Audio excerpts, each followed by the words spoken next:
And we are live. The chair notes the time is 6:03 p.m., and I call this meeting of the Amherst Zoning Board of Appeals to order.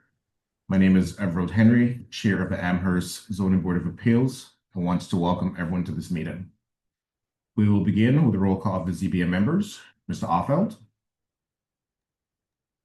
Here. Mr. Meadows, Here. Mr. White, Just because I'm difficult. Present.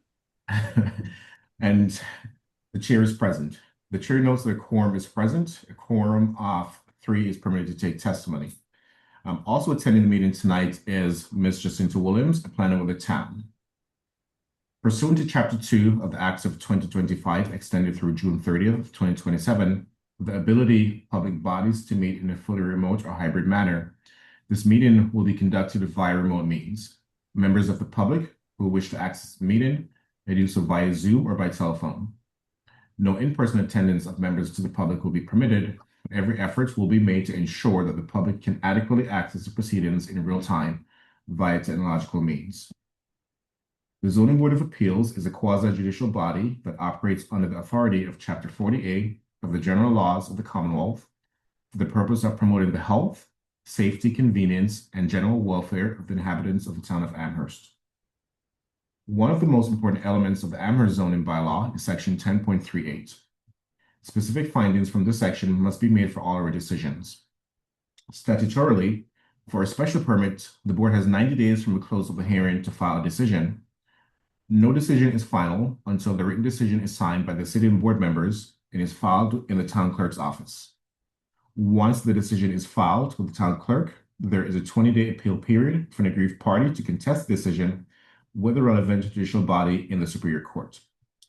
After the appeal period, the permit must be recorded at the Registry of Deeds to take effect. And I do see Mr. Sloviter is now present, so we do have our full panel tonight. Present. Thank you, Mr. Sloviter. You're welcome.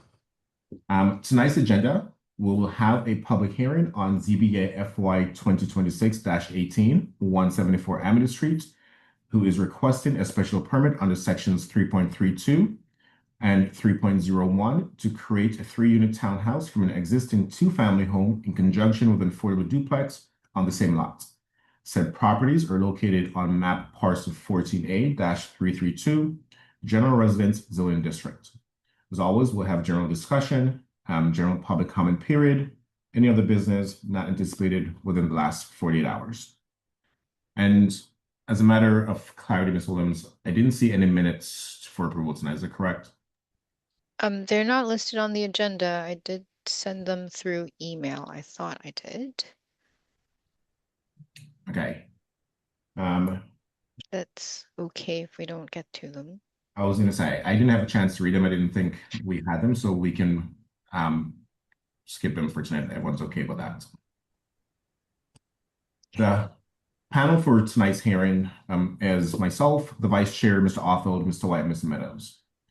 Before we open to the public meeting, And Mr. Sloviter, I'm here too. and Mr. and Mr. Not Sloviter. impressive, but don't forget me. Sorry, Mr. Sloviter. I did say David vice A. chair. and David S. I did say vice chair. Mr. Meadows has his hand up. Yes, chair recognizes Mr. Meadows. I think that the way that it was introduced, tonight's agenda, indicated that there's a special permit on a special permit. And that's not real, our understanding from the site visit is that is not really the case. There's only one special permit that's being requested. That is So correct. I think that needs to be reworded so that it is correct. And since you're an attorney, you could do that without any problem, I'm sure. But there is only one special permit within the context of what we're looking at tonight, and it does not include the existing building.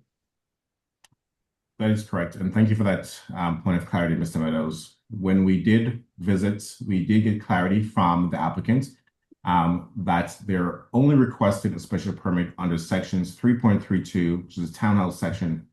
And the request is to make a finding that under 3.01, that the new building that they intend to build is a complementary use. There is no requirement to grant a special permit on the new construction.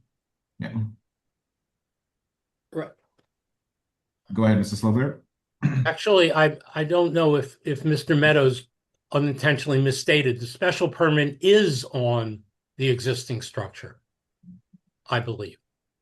Yes, yes, he did say that. Yeah. Oh, I thought he said it was not on the existing structure. I'm sorry, I misheard. I'm sorry. No, he said it's not a special permit on top of the special permit. Yeah. Right, right.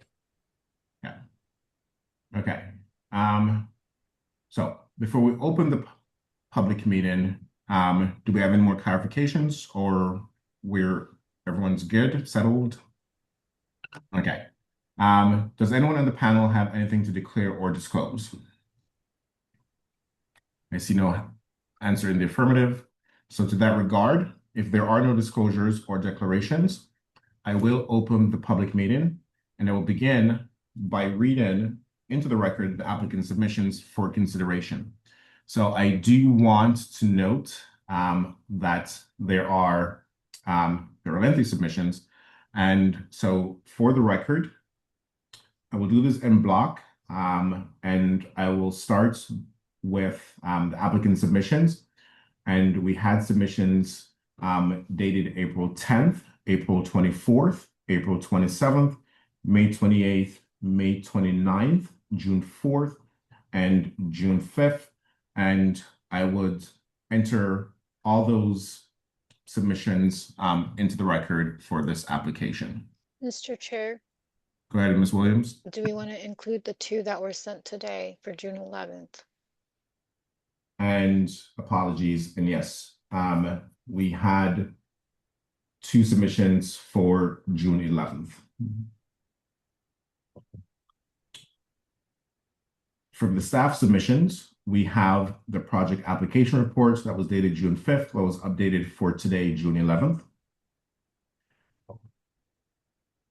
In terms of permit history for 174 Amity Street, this is the first time this property has appealed before the Zoning Board of Appeals to request a special permit. In terms of complaint history, there have been 9 noise complaints reported for this property during June 1st, 2015 through August 30th of 2019. There was 1 complaint registered in 2015 regarding the stacking of overflowing trash receptacles in the front of the property.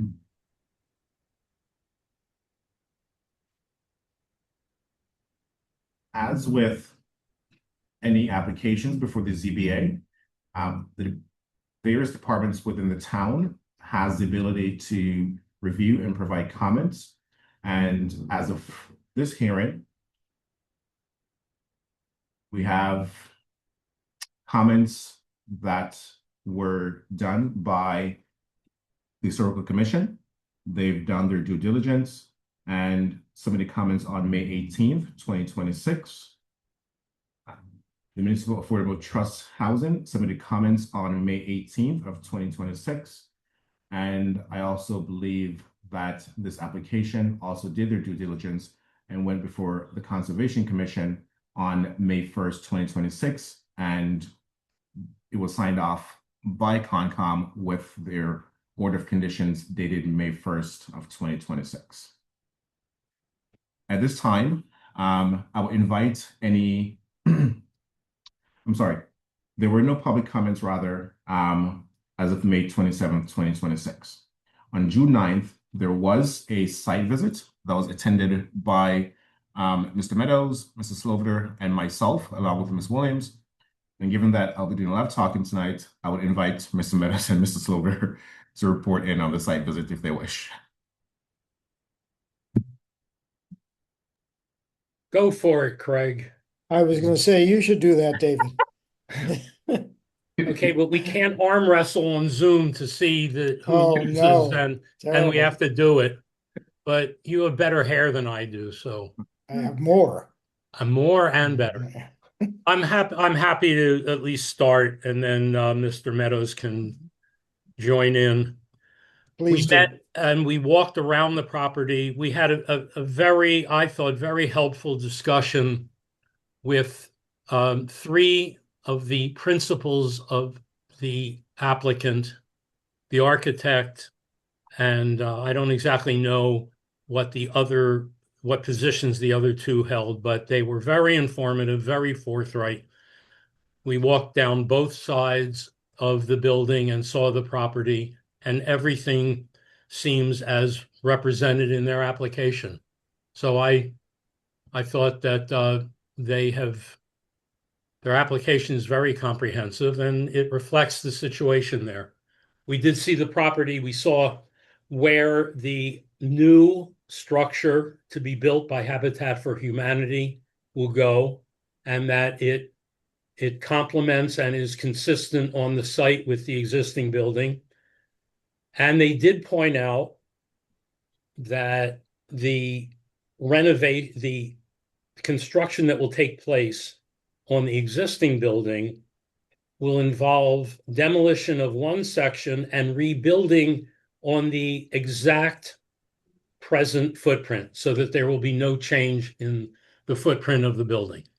So everything that we saw confirmed their application.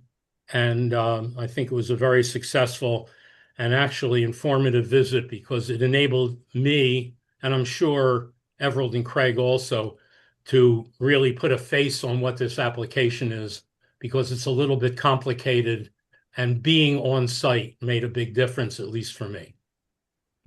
Craig, over to you. I think that there are a couple of additional points that might be taken. The porches that are going to be added to the building on the west side will be used primarily, more than likely, as the primary entrance to each of the units, because there will be mudrooms just inside those porches, the door to the porches. Additionally, we learned that the problem that the Conservation Commission pointed out, that there is runoff from the adjacent property owner on the east side, which was illegal in the sense that it, on two reasons. One, it was supposed to be corrected when that building was given permits, and the Conservation Commission, they did not follow through with the permitting as they were supposed to, with the changes that they were supposed to, so that there would be no runoff into the property that we're looking at. And secondly, the driveway for the property on the east side infringes upon the property that we're looking at. So there are a couple of noticeable and apparently illegal factors that are contained by the property on the east side of the building. Thank you for that, both Mr. Meadows and Mr. Sloviter. And I do concur going there and hearing from the applicants all these nuances and details about the project was very helpful. And it was very deliberate. So thank you both.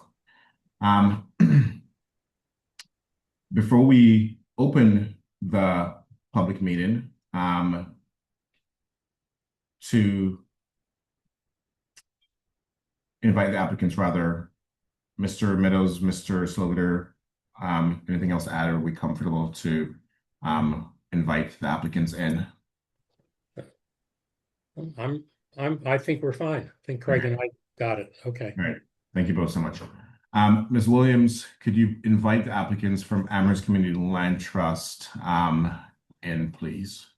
Sure.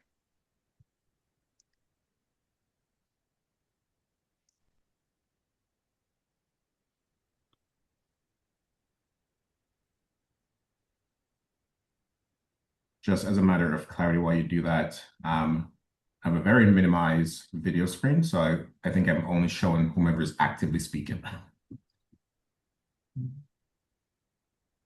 So we should have Felicity Hardy, Greg Ricane, and Linda Slakey joining us. Thank you. Should we bring this back up? So.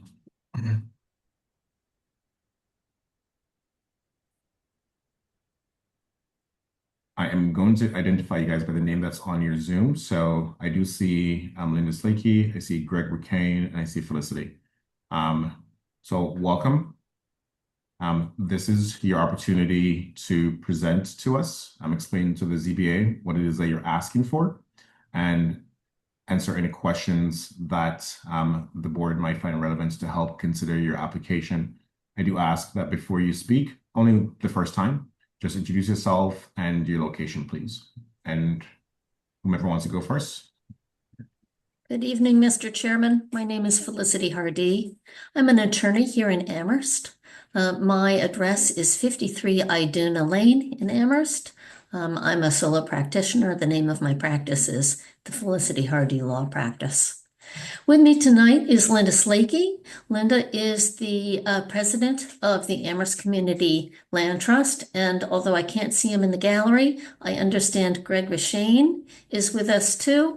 Mr. Ricane is a member of our working group team and helps Amherst Community Land Trust liaise with the housing piece of the town of Amherst, and is also going to be facilitating some of the public funds that are coming into this project to allow us to construct it. We have received a positive approval by the Amherst Affordable Housing Municipal Housing Trust. And the Community Preservation Act, and Mr. Ricane is helping with those items. So I thought it might be helpful for me to give the board a brief overview of the Amherst Community Land Trust before I dive into the overview of this particular project. Some of you may not be familiar with the Land Trust. It is a nonprofit charitable organization that is organized here in Amherst to do affordable housing on a land trust model, which is a little bit different than some community development corporations that may have appeared in front of the ZBA in the past. Specifically, our model for developing affordable housing is that ACLT will acquire property locally in Amherst, typically discounted, but from a seller who wants to create and preserve affordable housing in the town of Amherst. And then what we do typically is ground lease that parcel to a qualified affordable home buyer. Some recent projects that we've done include a single-family house at 61 Fearing Street. That is the first project I did for ACLT as its attorney. But another recent one that was accomplished by ACLT is also at 111 Logtown Road. So that's just sort of a general overview of the organization and kind of our model. With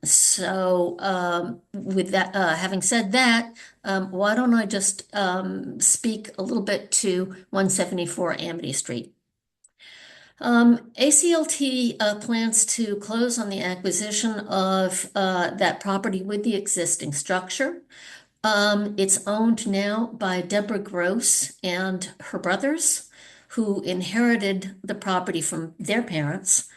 Their parents lived in the house for many years, but then deeded it over to the children, and the children live in various locations and have rented out the structure for quite a long time. The concept has been always, in terms of the Grosses, to make the property available to artists and people who create artistic works. And some of you may recognize that on the exterior of the facade facing Amity Street is a kind of a sculpture of a bird that sort of reflects the artistic history of the property. And in fact, we are planning on keeping that as kind of a sort of a central element to the structure. The project is a little bit more complicated than we've done in the past. The first phase will be to convert the existing house to 3 townhomes. We're not changing the footprint of the house, but the way the structure lays out, it lends itself to 2 demising walls, so that we will be creating 3 units of housing on 2 floors. There will be one that faces Amity Street, a central unit, and then one in the rear. The second phase of this project will involve our work with Habitat for Humanity. Habitat will be constructing a duplex on the east side of the property. All 5 units will be affordable to first-time homebuyers. It's likely that our 3 units will be affordable to persons at the 80% of adjusted median income at that level. Habitat may be able to make its units more deeply affordable. We're still working that out. I think their goal perhaps might be to make those 2 units affordable to those at a 60% AMI level. And one of the units that Habitat is constructing will be accessible to people with mobility impairments. The chairman has explained the permitting to date. The Conservation Commission has reviewed our application and has issued an order of conditions. As the chairman indicated, the order of conditions was required because there's an isolated wetland in the rear of the property that was caused or has been caused, we believe, by runoff from the abutting property to the east, which is a dental practice. The reason that was created was because it appears that property owner, when it was permitted to create the property as it is now, was supposed to install some subsurface stormwater management, and that appears not to have happened. In addition, so there's this stormwater that's being discharged onto the property at 174 Amity. What we determined early on in the process for planning for this project was, rather than getting into an argument with the abutter, we are simply managing that runoff in a way that is satisfactory to the Conservation Commission. So that is basically done. We have our order, and that's been recorded. The Historical Commission has also reviewed the project. Its jurisdiction was limited to the question of whether or not a demolition delay was necessary for this project, and the commission determined that it was not, such a delay was not needed. Of course, we're in front of you tonight for a special permit to convert the existing structure to 3 townhome units. And the final permit that will be required is site plan review that is needed by the planning board to approve the duplex as it's shown on the plans that we've submitted to you. That hearing is scheduled for July 1. All of this is in aid of closing that we are attempting to achieve for July 31st. So the plan for the renovation of the building. The building now is a single-family house that is divided into 2 apartments. Our plan is to convert that to 3 units.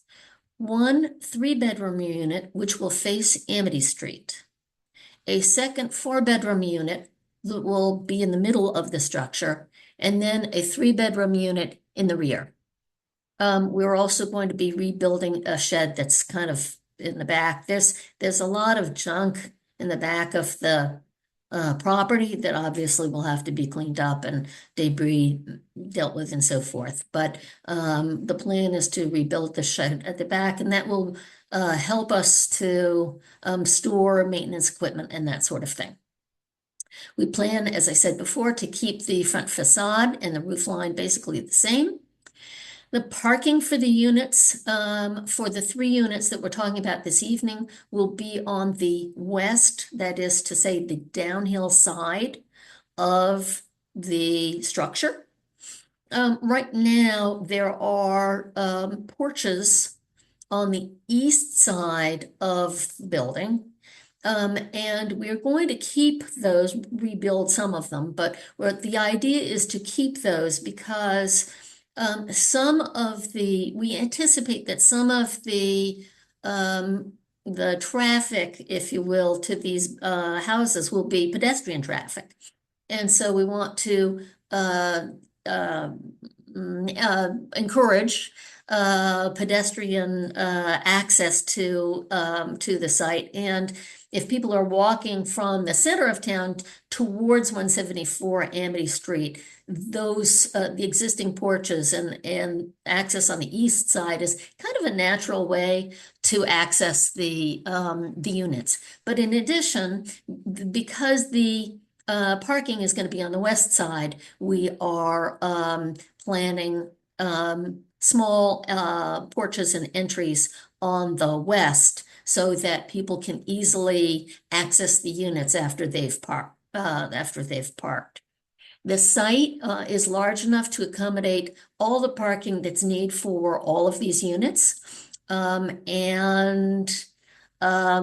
it's not germane to this special permit, the plan is to have a couple of parking spaces near the duplex to facilitate access for anyone who is mobility impaired. The use, as you know, is allowed by special permit, and in fact, the Amherst zoning bylaw is very interesting in that it specifically contemplates the creation of this type of townhome. It fits into the neighborhood because there are multifamily properties all around that section of Amity Street. Marsh Commons, which is a condominium, is across the street, as is the Perry House, which is a multifamily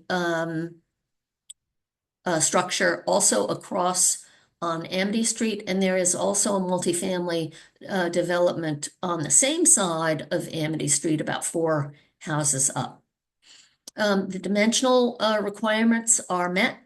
And so this project really fits very nicely into the special permit that we're requesting this evening.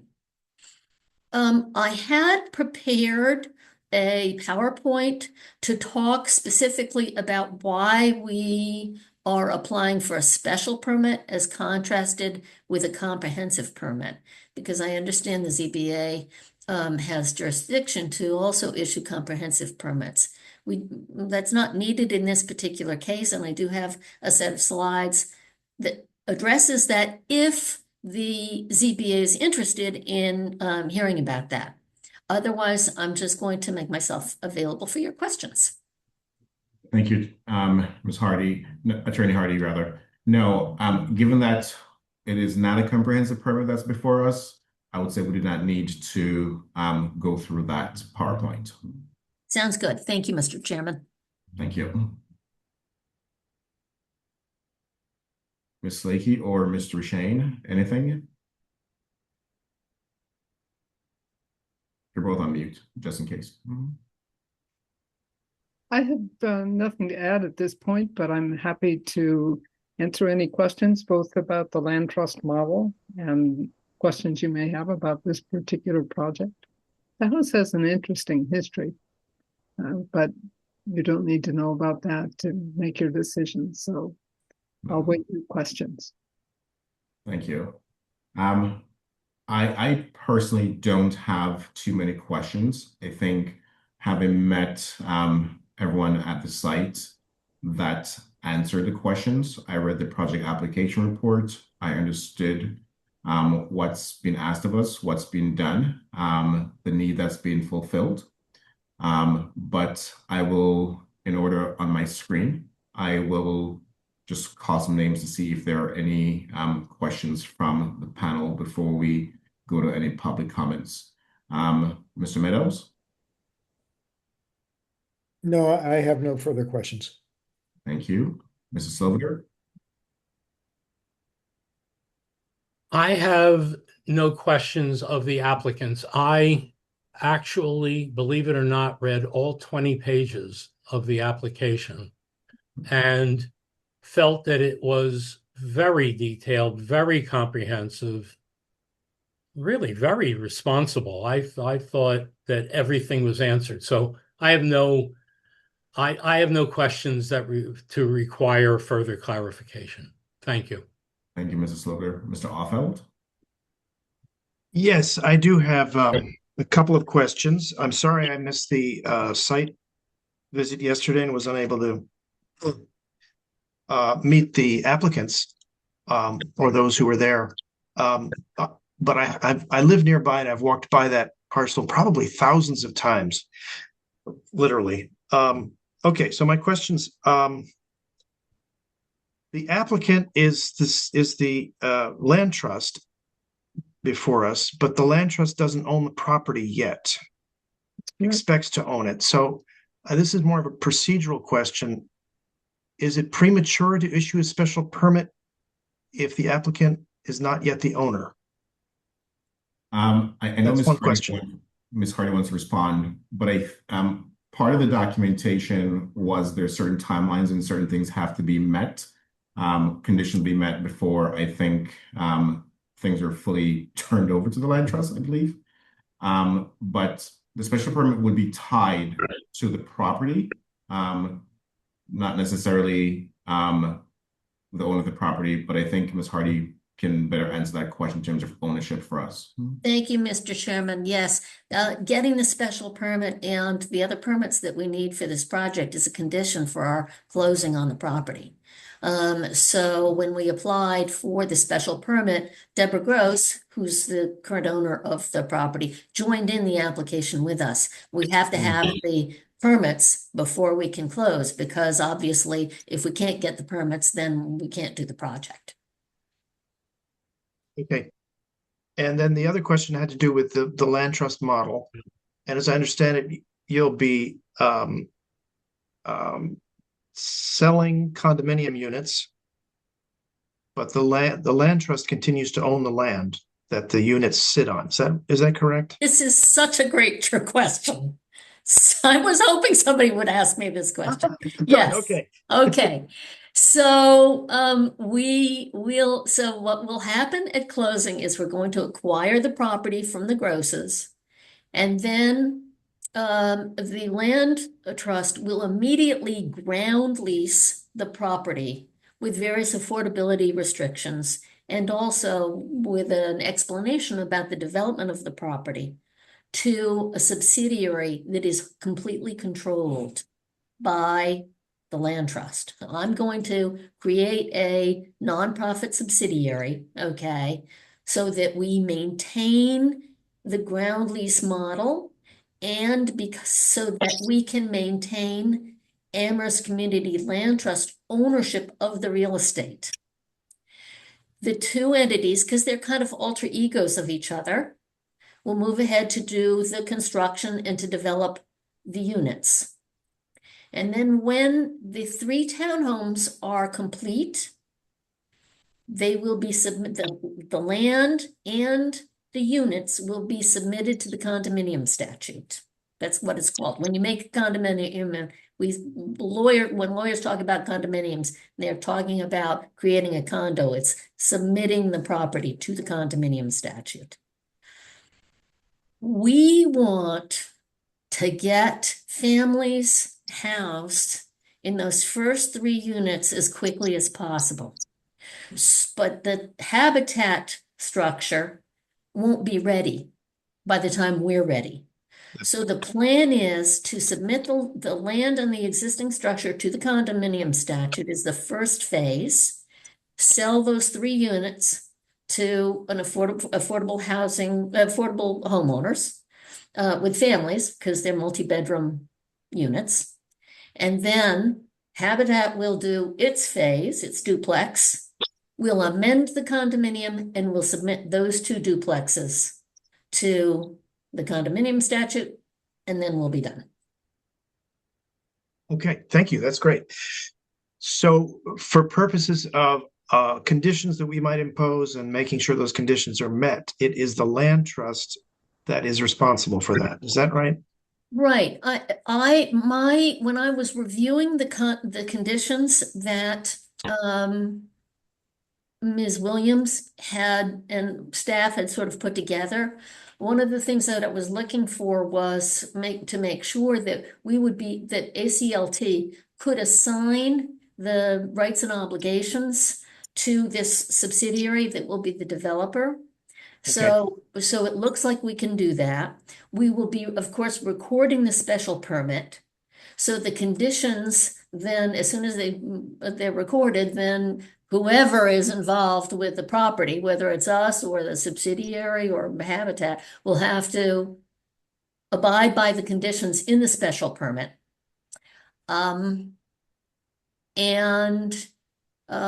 Because we're doing this as a phased project, one issue came up today about kind of the phasing of the project, which I should explore with the board.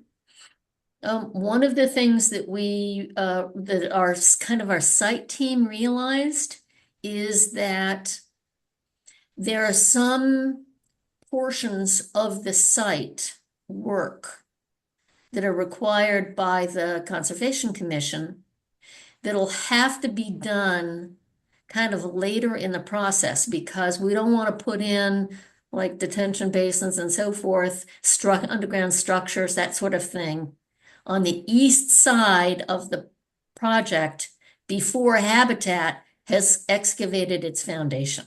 Okay? Sure. Yep. So I have drafted some language, which I can share with the board, that speaks to the phasing of the two phases and our getting the certificate of occupancy for the townhomes, because we're going to want those as soon as we can so we can get families housed. Okay. But we'll be seeking that certificate of occupancy before all of the site work is done. And what I suggest to the board is that the board include as part of that condition that the work we have to do to satisfy the town and satisfy the state that these units will in fact be affordable, that work be done as of the time that we seek that first CO, okay? So, for example, we'll need to put together an affirmative fair housing and marketing plan. That's a requirement for the town funds that we are getting, and it's a requirement for these units to be included in the subsidized housing inventory that's maintained by the Executive Office of Housing and Livable Communities. So what I'm suggesting is when we're finished with the townhomes, we'll apply for a CO for that structure, okay? And we will have done all of the work for to ensure that those units are affordable, okay? And then Habitat will do its construction, and once they've excavated for their building, we can finish up the site work. Yep, it all makes sense.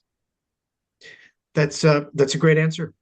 Thank you. Very detailed, as is the entire proposal. Thank you It's very a very much. exciting project. Very exciting project. That's all the questions I had, Mr. Chair. Thank you, Mr. Offeld. I just want to make sure I understand, Attorney Hardy. In the middle of that, did you reference that some of the conservation conditions may not be completed until both buildings are? That's right, Mr. Chairman. And the reason for that is because there's a detention basin, and I'm probably using the wrong words, and Mr. Colden was probably sitting in the background gnashing his teeth. But there are structures on the east side of the parcel, which are part of our obligations to the Concom to capture stormwater and infiltrate any sediments and that sort of thing. Okay, but what we want to do, and what I think it's important to do, is we don't want to put that infiltration basin in prematurely before Habitat has done its excavations. It's going to excavate for its building for a foundation. And we don't want that work to compromise the work that needs to be done on the east side to deal with this runoff and the treatment of sediment that's coming off of that other parcel. So what we're suggesting is that the board incorporate a condition that says that we can pursue with the building commissioner. Obviously, the building commissioner has to be satisfied, but we can pursue a certificate of occupancy for the townhouse when we're done with the townhouse. And then Habitat will start its duplex. And once the site work for the duplex is done, we can finish up with the infiltration basin and associated equipment that's required on the east side. Thank you. The other question that was triggered by your answer, I believe you said the intent here is to have the first building be occupied before the second one is. And so I forget the term that you use when it comes to transferring, I believe, the property. So if there's going to be occupancy in the first structure before the second one is completed, is the deed to the property, because there's going to be an HOA, does each owner own the entire property, including the structure that's not there yet? Or how does that work when you transfer the deed for the existing structure while contemplating building another one? So great question. So because this is a ground lease model, okay, the first thing to remember is that ACLT will always own the underlying land, okay? Because it's ground leasing the property to this subsidiary I mentioned.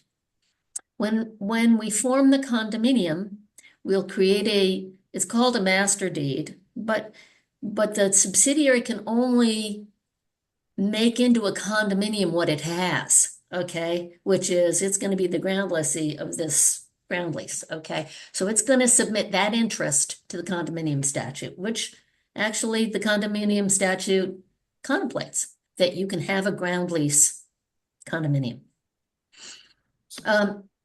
We will create, well, through the construction, we're creating 3 units, and what we sell to the owners, okay, to the affordable homeowners, is the condominium units 1, 2, and 3 in this case, okay, with a percentage interest. They'll have a percentage interest, as condominium owners do, of whatever it is that's in the condominium, okay? In this case, They're getting a percentage interest of of the ground lessee's interest in the land. ACLT. So what we wind up with at the end is ACLT owns the land, it has is the ground lessor of the land, okay? It's granted like most of the rights to the property to the subsidiary, which is the developer, okay? Developer submits it to the condo statute, and the individual condo owners get their unit and their interest, the proportional interest of what's left, which is their interest in this ground lease. So, and one final question before I move on to Mr. White or anyone else. So, in the very end, when both buildings are finalized, the property is 100% of where you need it to be in the master deed, the owners will own their units, but will have a lease in the land. Right. Okay. They will, all 5 of them together will own the interest, the ground lessee's interest in the land. Okay. Thank you. Mr. White? Thank you, Mr. Chair. I thought I didn't have any other questions, and then I listened some more to the questions that came, and now I definitely do not have any questions. No, I want to thank you guys for the thoroughness of the packet. I think if there's one thing that we definitely all appreciate, it's someone that's exceptionally thorough. So thank you. Thank you. Are there any other questions from the members of the board? Mr. Meadows? Not to complicate things, but have you considered community solar for the property and or utilizing ground source heat pumps for your heating systems to reduce down the cost of maintaining or heating and cooling the buildings? And how would you handle that? I'm going to defer to Linda. She may have a little bit more information about that than I do. I don't recall that was part of the specifications in the construction contract that we're entering into with Wright Builders. I'm just not sure that there's room in the budget for that from a capital point of view. But again, I that's a level of detail I just haven't immersed myself in. So if Linda, if you know the answer to that, by all means, jump in. I believe it's the case that the newly built habitat units will use heat pumps. I think, is Bruce Coldham still in the audience? I think he can give the most accurate answer. While we're waiting to invite him in, I'll just say that our builder, Wright Builders, we had an extensive conversation about what it would cost to completely modernize the old building with respect to energy efficiency. And basically, for a manageable cost, we can make it very much better than it is now. To get it to the point where it could be completely served just by heat pumps, I believe is out of the budget for the renovation. But Bruce knows that more accurately than I do. Shall I continue? Our architect. Yes, Bruce, welcome. Thank you, Mr. Chair. Linda's essentially correct. I don't really need to add much. That the front, the existing house is basically divided into 3 units. As I think you know, the rear unit is being completely reconstructed because, and in that place we are able to build to a high level of energy performance, and so we will have heat pumps, heat pump systems serving that rear unit. It'll be an air-sourced heat pump. It won't be a ground-sourced heat pump. The cost of the ground-sourced heat pumps is quite high, and air source heat pumps have been getting progressively more and more efficient and more effective as the past 25 years have moved on. So yes to the heat pump in the rear, and yes to the heat pumps, air source heat pumps for the other two habitat units, which will follow a year or two later, a year and a half later. Just to add, the front units, as Linda said, the existing wall structures are it's a leaky building which we'll do something about. There's very limited insulation. We can't afford to replace the windows. We wouldn't be able to effectively use heat pumps to make that those two front units comfortable.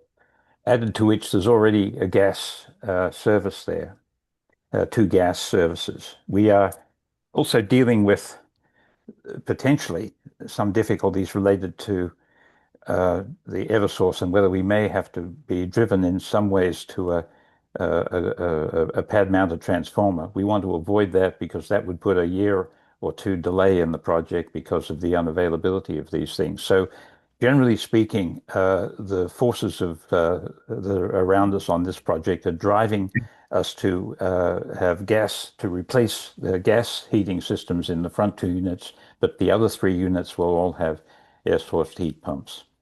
And Craig, to your question about the community solar, I think that's something that the project hasn't yet considered. And you might, we could move in that direction, but I think that might also be the decision of the new owners rather than the developer. You probably know more about that than I do. Thank you, Mr. Chair. Thank you, Bruce. Mr. Meadows, do you have any additional questions or comments? No, I don't want to make it more complicated. Thank you. The chair recognizes Mr. Offeld. Just clarification again, I'm looking at the management plan, and I just want to be sure I understand correctly that it's the occupants of the buildings, the owners of the units will implement the management plan. They'll be responsible for implementing the management plan through presumably some condominium association or some such. It will not be the land trust that is implementing the management plan. Is that correct? That's correct. Although they're part of the land trust, I understand. But those residents will be members of the land trust, but they're operating as a condominium association in some way to decide on trash hauling and whatever. Exactly. Okay. My sense is that ACLT will kind of stay in to be supportive of the homeowners at first. We typically do that just to make sure everybody's kind of gets on their feet and the management of the condominium association is going well. But ultimately, it's their responsibility. Thank you. If there are no further questions and or comments from our panel, at this time, I would invite any members of the public who wishes to comment on this application before us to do so. If you are on Zoom, you can indicate your desire to participate by using the raise hand function. And if you are on the telephone, you can do so by pressing *9. Ms. Williams, are there any members of the public? There are 3 members of the public, but no one has raised their hand as yet. I think let's give it a minute. I don't think they wish to comment at this time. Okay. Thank you, Ms. Williams. Seeing that there are no members of the public that wishes to make any public comment on this, I will therefore entertain a motion to move this application into a public meeting while keeping the public hearing open. Is there such a motion? So moved. It has been moved. Is there a second? Second. It has been moved and second. Is there any discussion? With no discussion, the vote occurs on the motion. Mr. Offeld? Aye. Mr. Meadows? Aye. Mrs. Sloviter? Aye. Mr. White? Aye. And the chair votes aye. We are now in the public meeting part of the consideration of the application. Just a note for the applicants, this is not an opportunity for you to add comments and or feedback unless directed by the board. This is the opportunity to consider the merits of your application. Does anyone want to start, or I'm happy to do so as well? Okay, while we contemplate. So I am inclined to support this. I love the idea of the affordability. I read the application and I think it meets all the criteria. It checks all the boxes. It preserves and rehabilitates the existing historic residential structure. It expands housing opportunities through creation of additional dwelling units with the new building. Again, it's providing affordable housing units that advance community housing goals. It makes efficient use of the existing infrastructure, knowing that the footprint is not moving. It is just being remodeled. I thought that it promoted thoughtful development rather than this big double structure. Doing the two structure, I thought was very well considered. The community benefits here outweighs any anticipated impacts. I do not anticipate that there would be much, given I would argue it is a low footprint, adding an additional unit, and it allows redevelopment of this underutilized parcel while preserving the neighborhood character. So for all those reasons, I would recommend that we grant the special permit. There are 3 or 4 rather waivers that were being requested, and the first one was a traffic impact study. I think we all know Amity Street very well. It is a busy road. I don't necessarily think that adding It's 7 o'clock. Excuse me. I don't necessarily think that adding this additional building with 5 units is going to be that significant of an impact, because I don't think there's anything we can do to reduce Amity Street traffic. It is what it is for that. So I'm inclined to support the traffic impact study. The lighting plan, on the design plans that I looked at, there weren't a lot of significant in terms of what's being changed. The fixtures were clearly articulated right there. And as always, we require that all lights be downcast and dark side compliant. I did not see that will be an issue. There is a waiver request for erosion control plan. I do not believe we are the experts here. So this went to Conservation Commission. They were given their conditions, satisfied with that. And the sign plan waiver, I think that one is insignificant as well, unless people feel differently. But given that the signage is minimal, location identified, it has limited visual impact, I would advocate that not only do we grant the special permit, but we also grant the requested waivers. In the end, I only see this to be an overall public benefit. And with that, I'll pause for additional comments, and the chair recognizes Mrs. Sloviter. Okay, I have my usual list of points from notes I've taken throughout everything, so I'm just going to run through them in hopefully some sort of productive order. First of all, I think this project fulfills many of the goals that we hear about on a regular basis that are needed in Amherst. Housing, affordable housing, it's near town. I think that everything about the intent of this project is positive. On specific points, the runoff issue from the adjoining property that did not fulfill its obligations and was not enforced on that property, I think that the approach that this group is taking is entirely reasonable. They are taking responsibility. They don't want to enter into any kind of legal confrontation They're going to take care of it. And I think that what we discussed with them at the site visit was a rational and sensible approach. And I actually applaud them for taking the non-litigious, practical route to get through this problem. The phasing that Attorney Hardy mentioned, I think about not excavating before the Habitat for Humanity unit is built, even though it is required to ultimately be done. I think that the phasing not only is reasonable, I think it would be irresponsible to ask them to do it any other way. That would result in duplicate and additional costs and effort and delay. And I think that, once again, their approach is sensible. It's the only sensible one. So I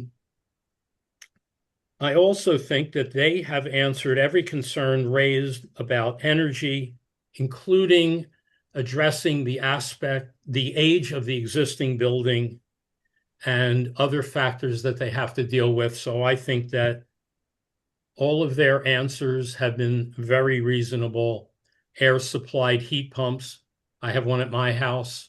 It does a very nice job, and ground supplied would be prohibitively expensive. I also would mention that I actually unintentionally have a lot of condo and homeowner association experience. I was the president of a homeowner association, I can't believe I'm saying this, for 20 years, and ran into, I mean, if you need to suffer, I suggest you agree to do that.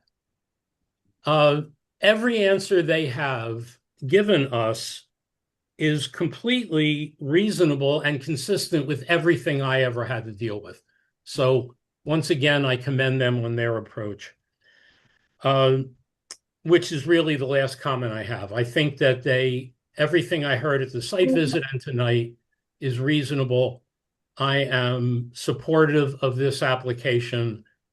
It's clear to me that they have addressed as many contingencies as are reasonable to think about and address in coming up with a plan.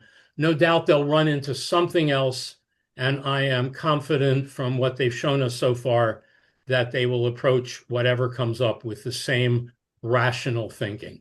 So I have no problem whatever supporting this application. Thank you, Mr. Chair. Thank you, Mrs. Sloviter. And going in order of my screen, Mr. Offeld. Yes, thank you. I'm inclined to support this as well. I second all that's been said so far. I haven't heard the word complementary, so I'll mention that it's or at least not in the immediate recent comments. It seems to me quite clear that the duplex use is complementary to the townhouse use, so I'd be happy to support that element of the special permit. Mm-hmm. And of course, the transition from a duplex to a townhouse. And as far as I've seen, all the conditions for that have been met. And the chair mentioned the waivers, and I've looked at those as well, and they all seem quite reasonable to implement. So that's where I am. Thank you, Mr. Offeld. Mr. Meadows? I agree with what's been said already. Thank you, Mr. Meadows. Mr. White? Thank you, Mr. Chair. I tried to pop back on video and immediately I froze, so I'm back to no video. But I won't take any more of anybody's time. I agree with what's already been said, and I'm inclined to support this. Thank you, Mr. White.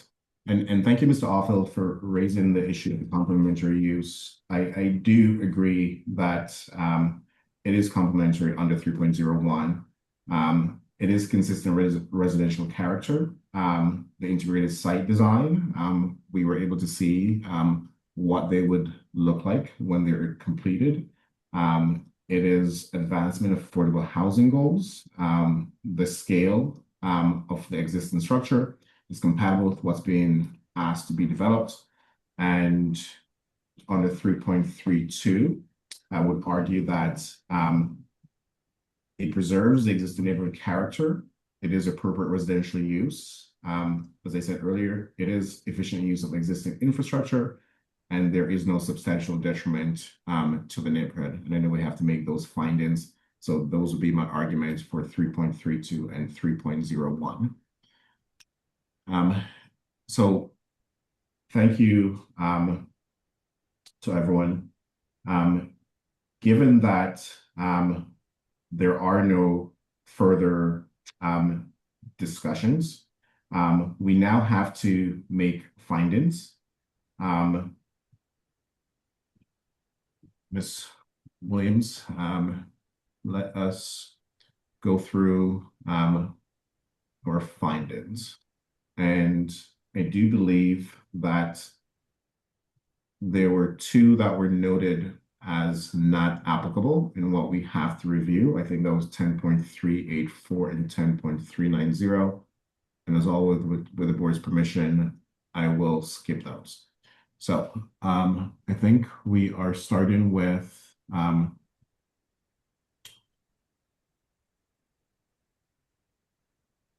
just want to make sure I'm seeing your screen. Article 10 is special permit granting authority. So the board is required under 10.38 of the zoning bylaw to make specific findings for all special permits. And one of the first we have to consider is that the proposal is suitably located in the neighborhood in which it is proposed and or the total town as deemed appropriate by the special granting authority. The staff finds that it is suitably located. I recommend we adopt that finding. 10.381, the proposal is compatible with existing use and other uses permitted by right in the same district. The staff finds that the staff review suggests that it is compatible with existing uses and other uses permitted by right in the same district. I would recommend we make a finding that it meets the qualification. 10.382, the proposal would not constitute a nuisance to air and water pollution, flood, noise, odor, dust, vibration, lights, or visually offensive structures or site features. The staff finds that the proposal does not constitute a nuisance due to the air, water pollution, or any of the above mentioned conditions. I recommend we adopt that finding. 10.383, the proposal would not be a substantial inconvenience or hazard to abutters, vehicles, or pedestrians. The staff recommends that the proposal will not create a substantial inconvenience or hazard to abutters or pedestrians. I would recommend we adopt that finding.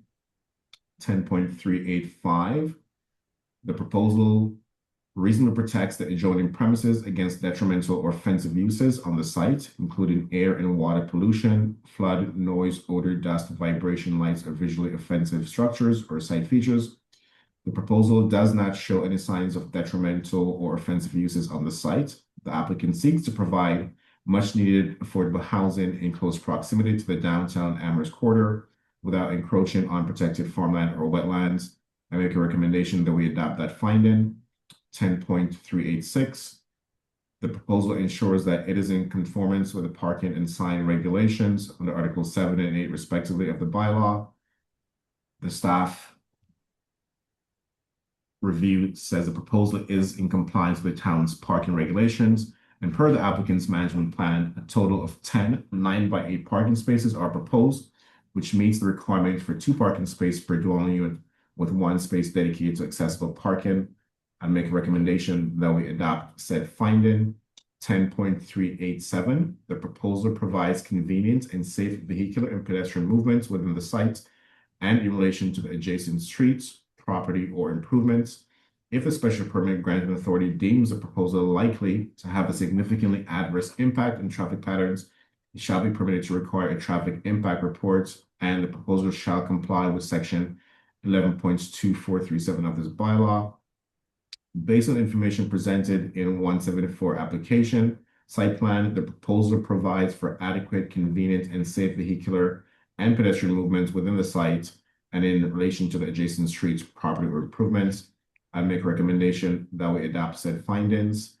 10.388, the proposal ensures adequate space for the off-street loading and unloading of vehicles, goods, products, materials, and equipment incidental to the normal operation of the establishment or use. The staff review suggests that both the duplex and the townhouse will be used solely for residential purposes. The board may wish to confirm how construction materials and crew parking will be managed during the renovation. I'm not sure that Ms. Williams, just as a matter of clarity,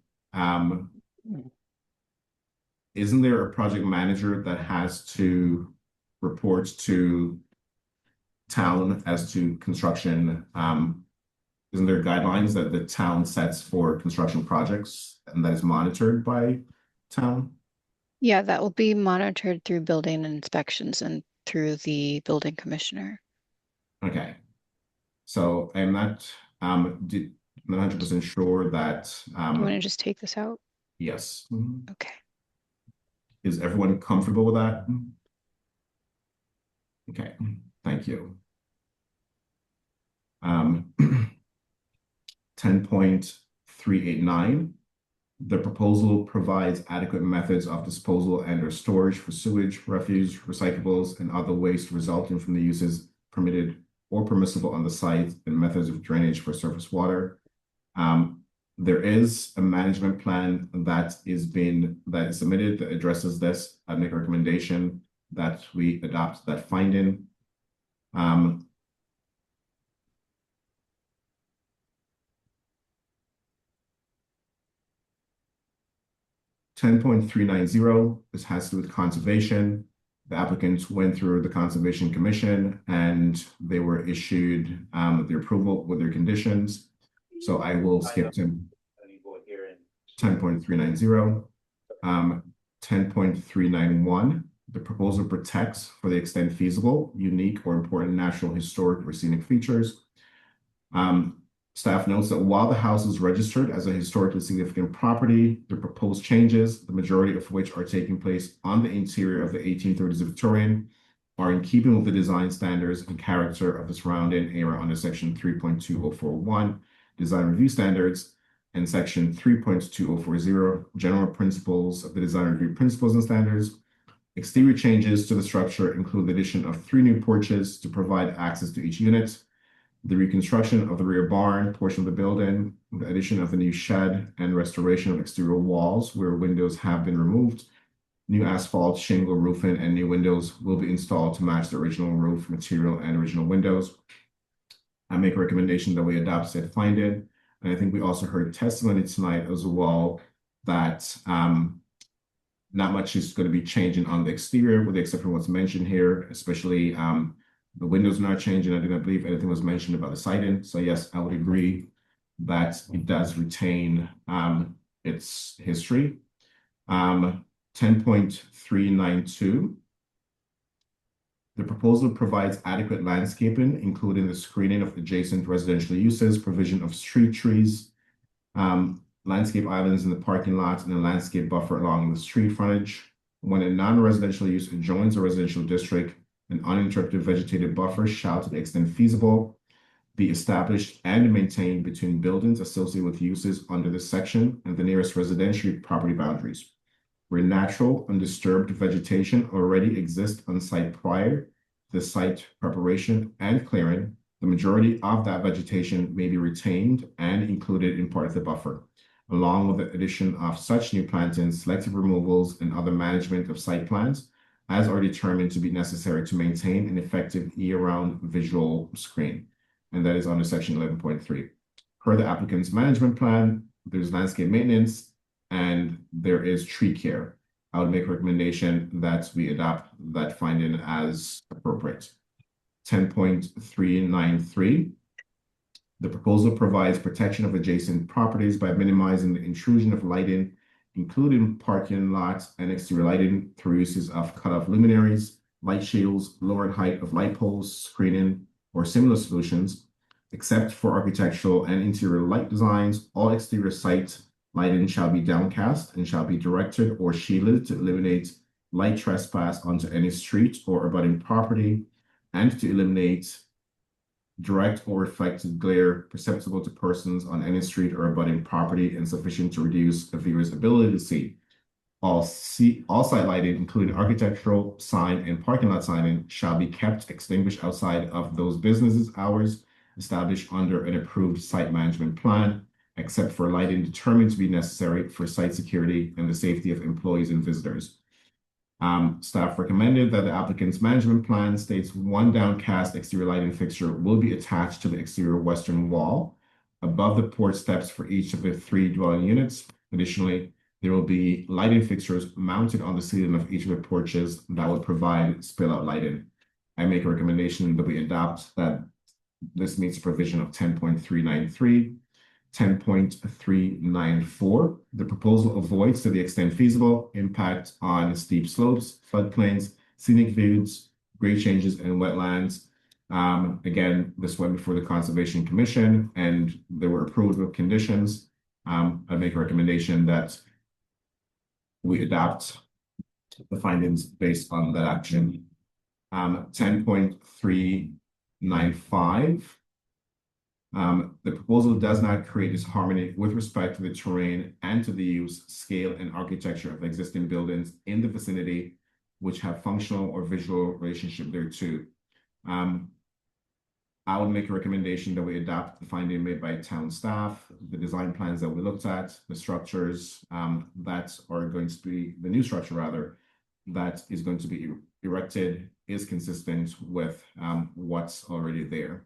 So the staff findings under sections 3.0240 and 3.2041 confirm that the proposal is in keeping with the character and harmony of the surrounding neighborhood with respect to terrain, use, scale, and architecture of existing buildings in the vicinity. And I make a recommendation we adopt that finding. 10.396, the proposal provides screening for storage areas, loading docks, dumpsters, rooftop equipment, utility buildings, and similar features. And per the applicant's management plan, there will be a single trash and recycling bin enclosure in the setback. We're shown on the site plan near the western driveway entry. The enclosure will be 4x12 and contain 4 bins, 2 of which will be for trash and 2 for recycling. The structure will be less than 4 feet high and will screen the bins from the street and the sidewalk. The structure will be covered. The roof will be a low shed roof plane, and the front alongside with be fully open. I make a recommendation we adopt 10.396 as applicable. 10.397 is not applicable. 10.398, the proposal is in harmony with the general purpose intent of this bylaw and the goals of the master plan. The proposal is in keeping with the general purpose and intent of the bylaw and the goals of the master plan to create more affordable housing. We all heard that the intent here is to have this be fully owner occupied for low income. I believe. So I would make a recommendation rather that we adopt that finding. So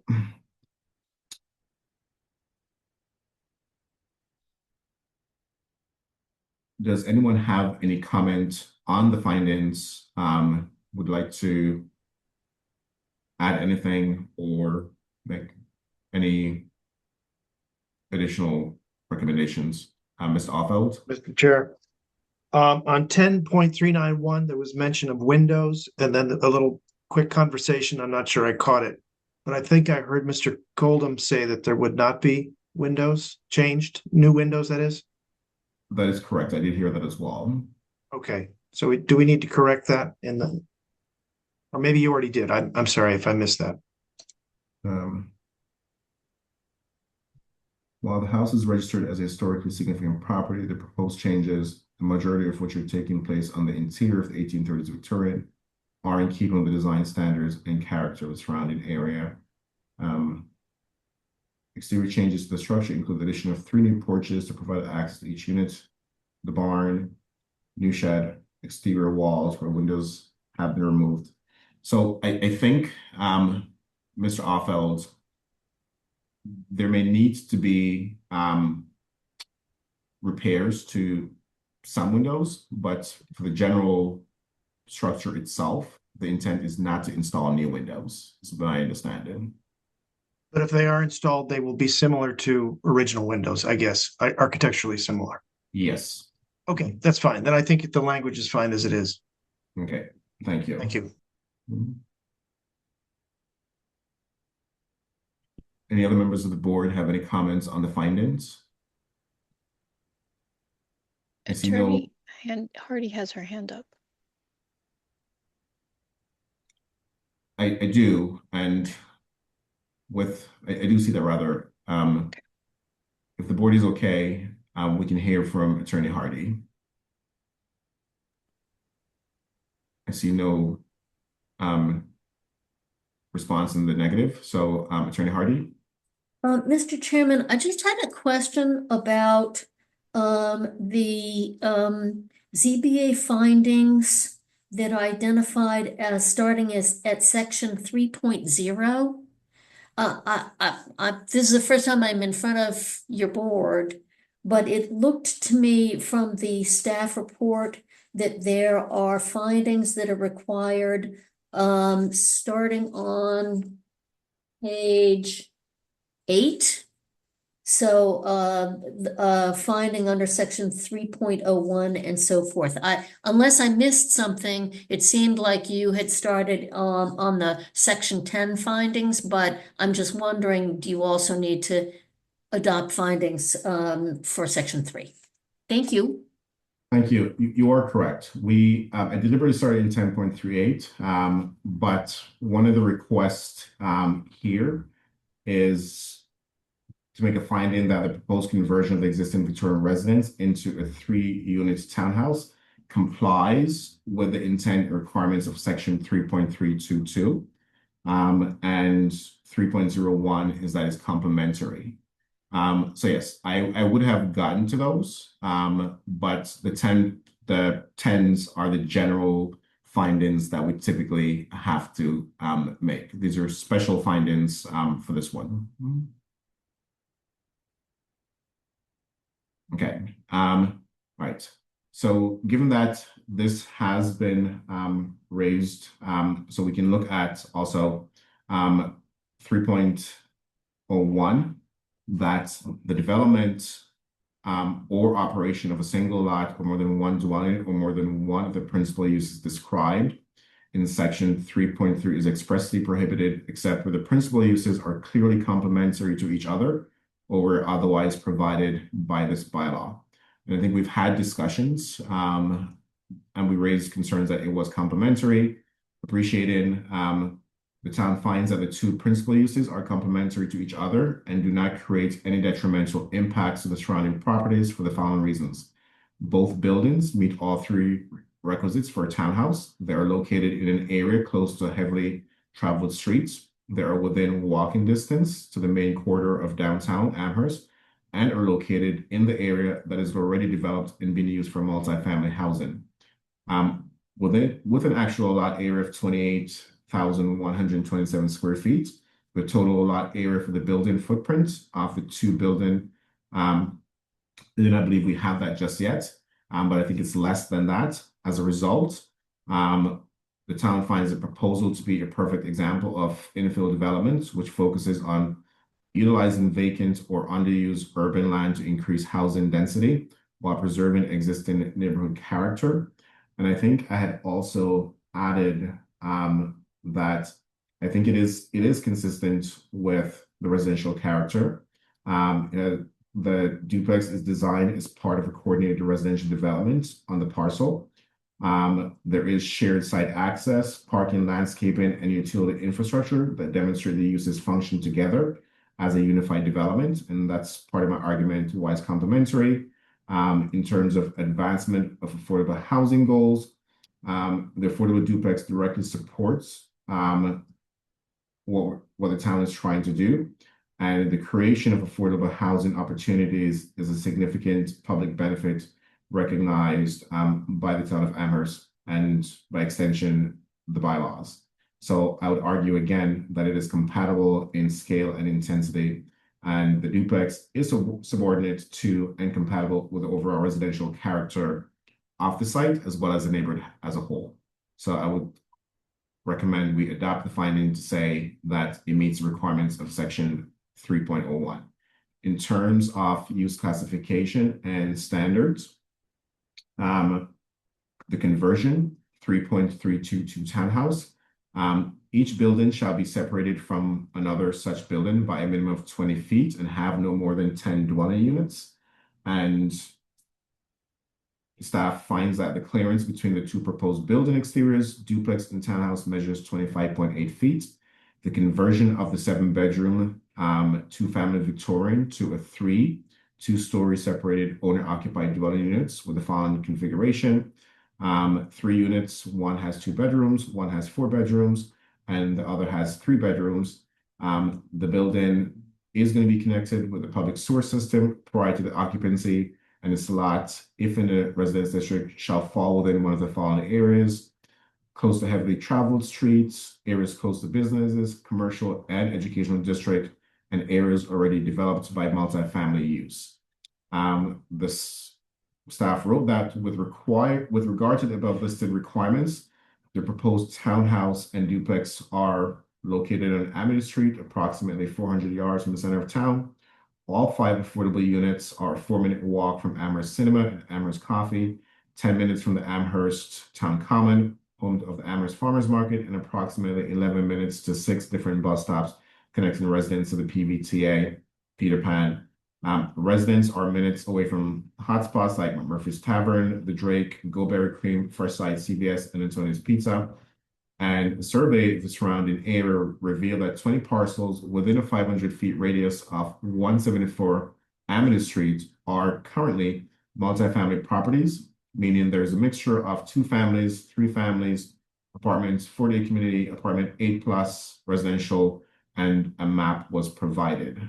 Within the management plan, there was a management plan provided that goes into very detail. I'm not going to read the entirety of it, but it is available for public review.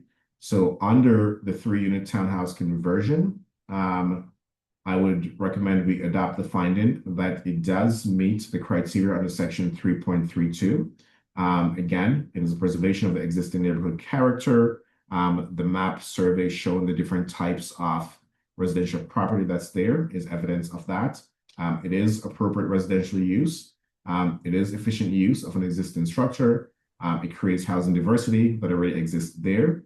And I would make an argument that there is no substantial detriment to the neighborhood in adopting that finding. And I think with that, we, bear with me 1 second. And under 3.2040, general principles in design, every reasonable step shall be made to preserve the distinguishing original qualities of a building, structure, or site in its environment. The removal or alteration of any historic material or architectural features should be avoided when possible. And staff finds that a proposal to be an expansion of the current historic character of the building, and the applicant did provide detailed information as to how they plan to restore the existing structure. I think in section 2 of 3.240, all buildings, structures, and sites shall be recognized as products of their own time. Alterations that have no historical basis and that seek to create an early appearance shall be discouraged. And the applicant has not proposed alterations that are contrary to the existing style or structure of the current building. I recommend we adopt that finding. Section 3, the Historical Commission agreed that the building was significant as a good example of the traditional big house, little house, back house barn architecture, given the condition of the rear barn portion and the proposal to reconstruct the section to the house with the same footprint and roof line. The commission agreed that the demolition would not result in a loss of the community. I make a recommendation that we adopt that finding. Section 4, contemporary design.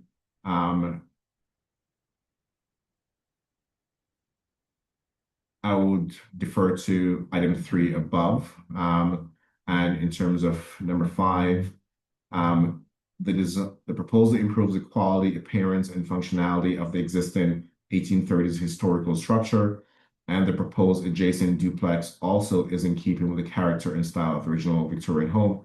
I make a recommendation we adopt that finding. And design review standards. The maximum allowable height of the building in the RG zone is 40 feet. The heights of the proposed townhouse and duplex are each 30 feet. As a result, the staff finds that the alteration to be compatible with the style and character of the surroundings, therefore meeting the design review standards.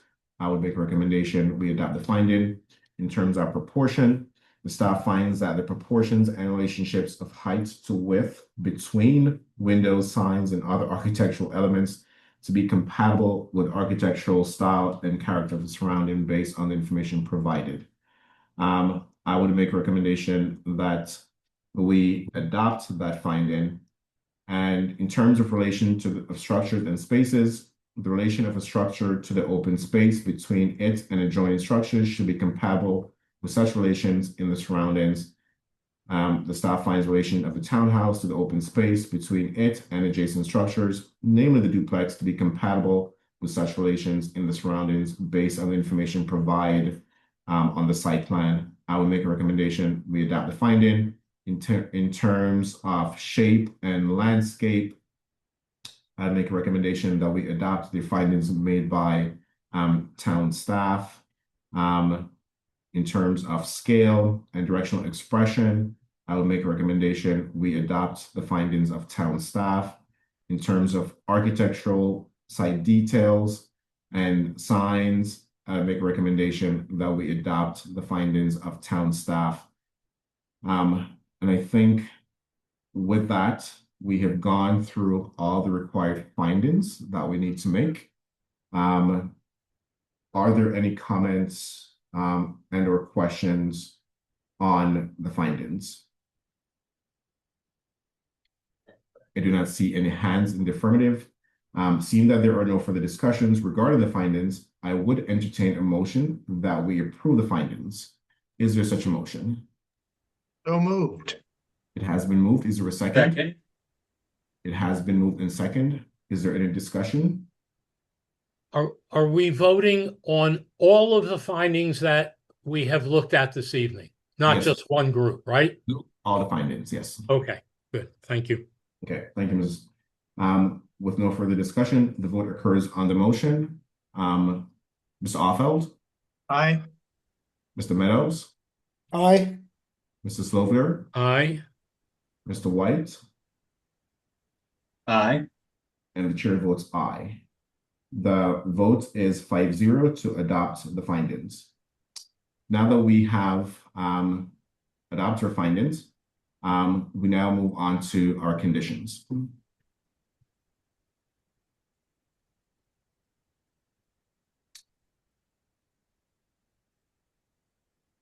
And so there are so far, I believe, 16 proposed conditions. And has everyone had a chance to review the conditions, and are there any questions or edits to be made on the conditions? I see no hands in the affirmative on modifying and having any questions or concerns on the conditions. So rather than going through all the conditions, I would entertain a motion that we adopt the conditions. I do see Attorney Hardy's hands raised. So before we do that, bear with me. Attorney Hardy? Mr. Chairman, I'm not exactly sure which version of the conditions that is in front of the board. But there were a couple of conditions that appeared to be duplicates of one another. So on the version that I have, condition 15 states the affordable units shall be available and the tenant selection process shall be complete at the time of any full or partial certificate of occupancy for the finished units. It's the first sentence. And then again, on my version, condition number 16 is exactly the same. So I guess one question I have are those the conditions that the board is looking at? Because those two conditions are identical to the condition that I have as number 9, which states that the affordable units shall be available and the homeowner selection process shall be complete as of the time, etc. We work from Ms. Williams's conditions because she makes edits in real time. So I do believe she did identify that some of them are duplicative. And so, Ms. Williams, did you delete the one that was a duplicate? So when I share my screen, Attorney Hardy, you'll see that I've left those in, but I've struck them out just so that it's not confusing for anyone. And once we all agree that those are duplicative and we can delete them, then it'll be a much cleaner read. I will share my screen now so that you can see that. But I did include those updates as you mentioned them earlier this afternoon. Can everyone Terrific. see those conditions? Yeah, So okay. so 16 and 17 were the old 15 and 16, and then the language that you shared regarding the phasing of the work and the certificate of occupancy has become the new condition number 15. Thank you very much. You're I have welcome. one more item to bring to the board's attention. In item number 14, it says, subject to the approval of ACLT and EOHLC, a qualified agent shall be engaged by the applicant to administer the initial marketing and lottery for the affordable units and to maintain a waiting list. Because these are home ownership units, I don't believe our marketing plan will involve a waiting list. Okay. So I can take that out. Do we want to just review the language now that that has been removed? Sure. So it's a little hard for me to see. Let me see if I can make my screen a little bit bigger. Oh, yes, that's perfect. Okay. So,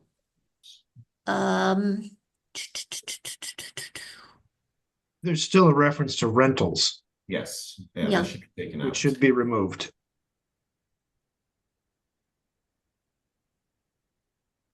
and at the end of that last sentence, it says in compliance with the income eligibility requirements for homeowners instead of tenants there.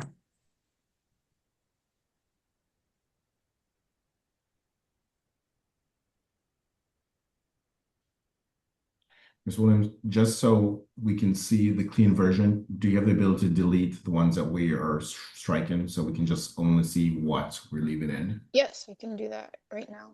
Thank you. And let me delete this so it's not highlighted as much.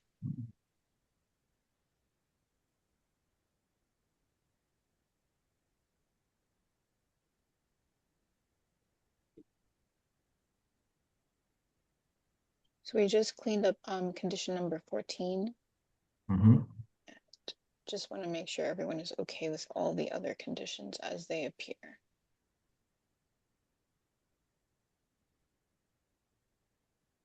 Reference to rented in number 13. Okay, let's look at that.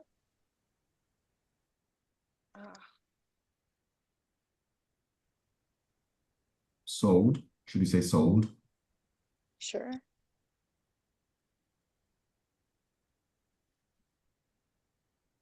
I did actually see, and one of it might just be the wording.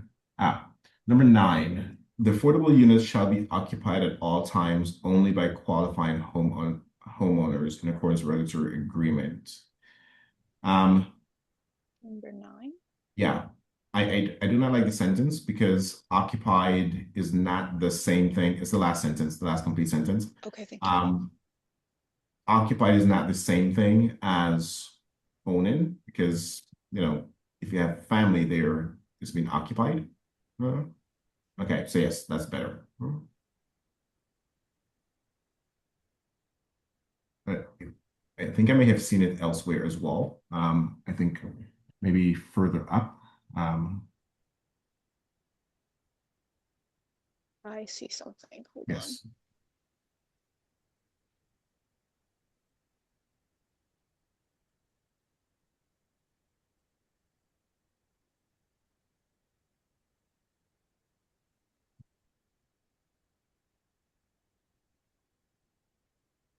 Mr. Chair, Mr. Alford, this, yes. this may be a general question.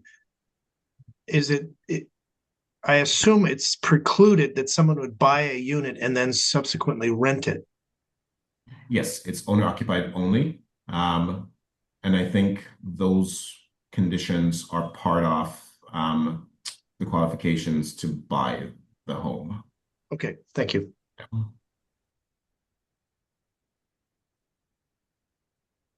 Just to be thorough, do we at least want to read through all of them once? Yes, I can. Okay. The granting of a special permit establishes the creation of a 3-unit owner-occupied townhouse under section 3.322 of the December 2025 Amherst zoning bylaw. Finds that two uses, townhouse and duplex, are complementary to each other as conjoined residential uses on a single parcel or lot. Any changes to the approved plans as presented during the June 11th public hearing shall be reviewed by the building commissioner to determine if the changes are significant. If the changes are deemed significant, said changes must be reviewed by the zoning board of appeals at a public meeting or may require a formal modification of the permit and/or condition. If a formal modification is required, submission to the ZBA by way of a public hearing is necessary for the means of obtaining special permits. It lists the approved plans.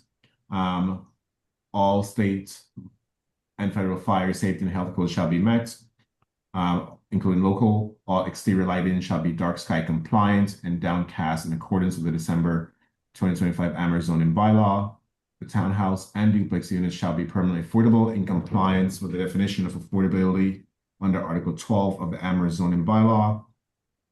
As defined by Article 12, Section 12.24 of the ZBA, of the zoning bylaw rather, affordable using units are units which may be sold or purchased by families or households whose annual incomes adjusted to family size do not exceed the limits for the maximum annual income for low-income families or households, which is 80% of the median income for Amherst as calculated by the U.S. Department of Housing and Urban Development or any successor agency, and are eligible and countable for the purpose of Commonwealth subsidized housing inventory or successor.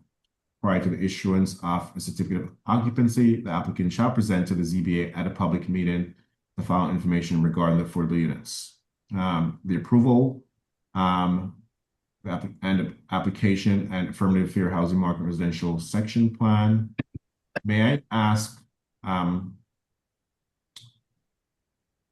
why do we need this to come back to a public meeting?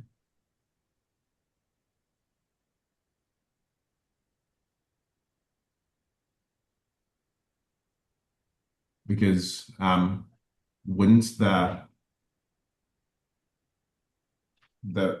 certificate of occupancy grantor verify that? I'm sorry, I'm not seeing your screen anymore.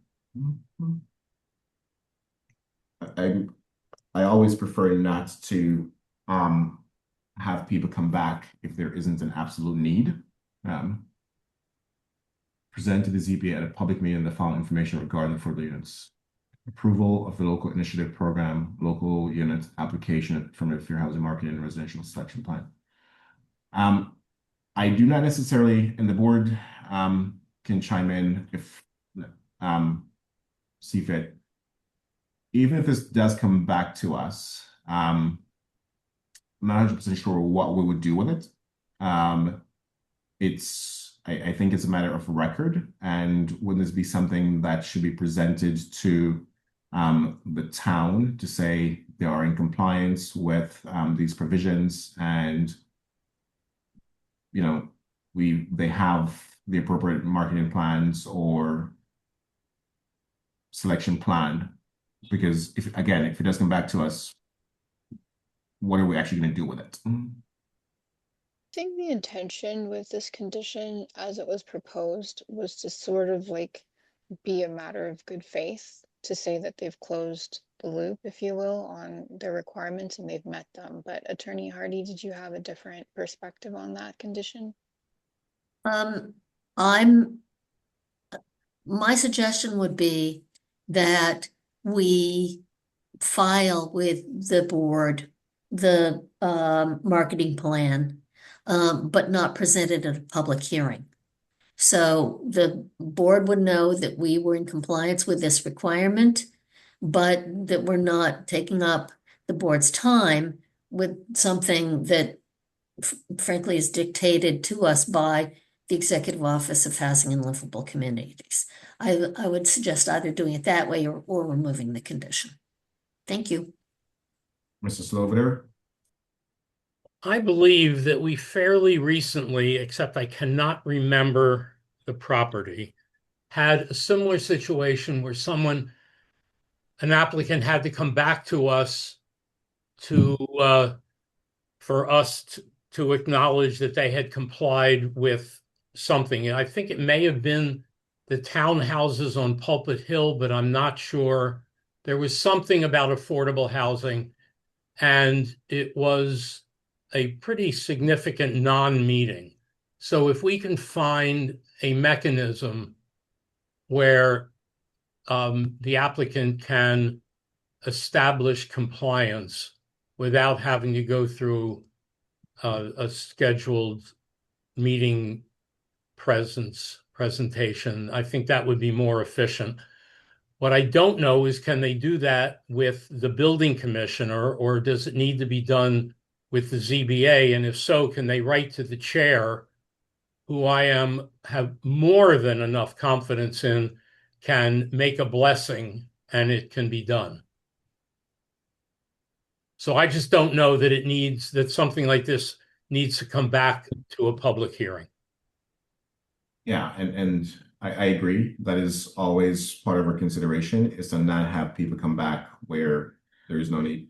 So I would support something being sent in without the option of a meeting. And if the receiving body thinks it needs to go back before the ZBA, then that person makes a recommendation, as opposed to have a generic meeting scheduled, or requirement rather. So should we replace ZBA with building commissioner? Mr. Sloviter? I have one more possible suggestion to not torture the applicants more than we normally like to do. They could write to the ZBA, and we could, as an agenda item at a meeting, without them necessarily appearing, have a vote on whether we feel that the submission by email or letter to the ZBA is sufficient proof. That could be done very quickly. We would all see it, and I would think that it would comply with all of the open meeting requirements that are always part of our deliberations. That's it. I have no other brilliant ideas after that.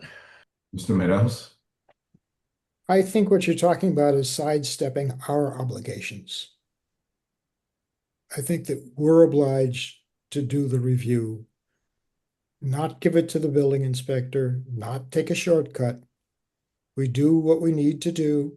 We can do it in an expedient manner, but it's our obligation as a board to look at these things. Shortcuts are not part of our job. Thank you, Mr. Meadows. Mr. Arthur, I think I saw your hand. I just note that this particular project, the applicant would like to get a certificate of occupancy and move these units along as quickly as possible, and I'd hate for us to delay that unnecessarily. I have to say I don't quite understand who could or should review these documents. But if we can do it expeditiously, then that's what we should do. I hear the arguments on all sides. Mr. White, before I say what I'm going to say, do you want to chime in? No, go ahead, Mr. Chair. So I hear the arguments on all sides. The only concern here is we are reviewing, Ms. Williams, can you put it back up for a second, please? Sure. We are reviewing this document, and it is approval of the local initiative program, local action unit plan, application, affirmative fair housing marketing, and resident selection plan. So essentially, the request with this condition is to review, is it the application for the criteria for selecting someone to get one of these properties, because that's what it says. So Mr. Meadows' point, I think we sat together on a couple of low income, and I do not remember, and you can correct me, if those were available, because I know they presented their comprehensive marketing plan and residential selection plan as part of the comprehensive permit. I don't necessarily think we had issued any conditions that asked them to submit anything to us in writing. I think they provided a presentation as to how they market, and they went through the resident selection plan, and that, if I'm remembering correctly, was they walked us through the value of each property and what each person's income needs to be to qualify for one of these properties. So to that end, if that comes back to us, are we the authority to say that this is insufficient or this doesn't? I'm just not sure what our expertise are to say this marketing plan is not sufficient or this residential selection plan is not sufficient. That's my only concern. Is that a question for the panel at large or for For- staff? For the board. So, go ahead, Mr. Meadows. There is an agency involved, a state agency involved in all of this, is there not? And I think it's just as it's our obligation to review things pertaining to the land and to the building, it is the state agency's obligation to review what we're discussing here. Is that correct, Attorney Hardy? Yes, that's correct, Mr. Meadows. So the in order for these units to be included on the subsidized housing inventory, we will need to collaborate with the town to submit an application for a local initiative program. And the state agency, the Executive Office of Housing and Livable Communities, will review that and make a determination about whether or not they're included or not. In the same way, in order to do that, we need to prepare an affirmative fair housing and marketing plan. That's a requirement for these units to be approved for the SHI by EOHLC.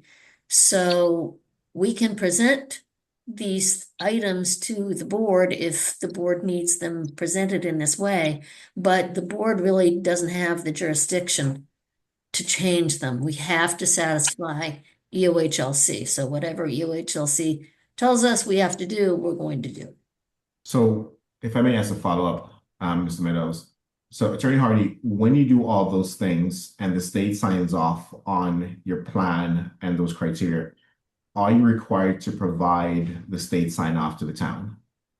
Not unless you require it. The state does, that's not a requirement of the state. You can require it, but the state doesn't require it. The LIP program doesn't require it. And as a matter of fact, we're probably going to have to produce it to another branch of town, namely the Affordable Housing Municipal Trust, because the fact that these are units that are going to be designated this way, they have to be notified that EOHLC has approved it. Mr. Meadows, would you be comfortable if we add language to say that upon review and approval by the state, this document must be submitted to the applicable town's body. As I opposed to would the, say, I would go so far as to say that upon approval by appropriate state agencies that have the expertise to deal with this, there is no need for this body to review them any farther. okay, that is, Ms. Williams, can you capture that? I'm attempting to capture it. Hold on. It's okay. Okay, so do we want to shift some of this language? Mr. Meadows, I'll let you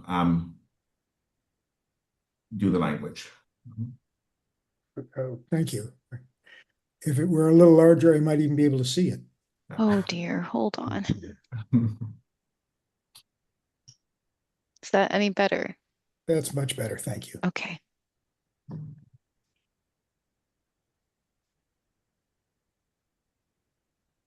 Okay, so upon approval of the appropriate state agencies, what were you thinking?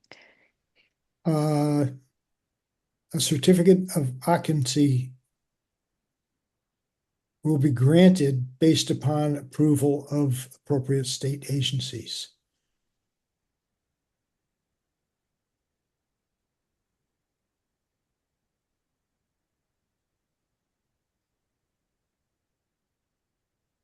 Okay, so we can take out this whole thing about coming back to the board. Please, Okay, unless there's objection from anybody else. I think, don't we want to say approval of the local initiative project, the action plan, all that whole phrase? We do. Yes, I was going to say Hold on. upon approval. Yeah. certificate of So I think we need to tie a subsection A to it.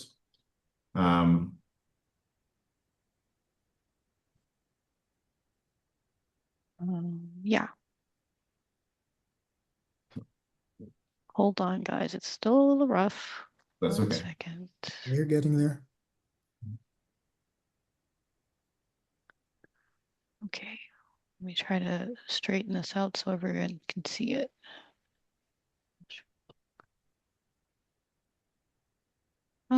No. Hold on. It's 8 o'clock.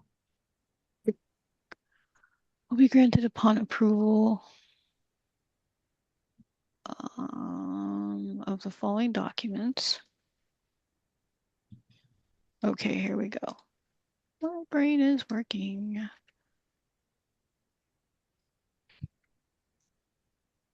Except I don't want you to capitalize that. Thank you. I'm just going to zoom out a little bit so you can see the whole thing. Except now I see why I did that. There we go. We should change the word will to shall. Will Mhm. is a strong directive.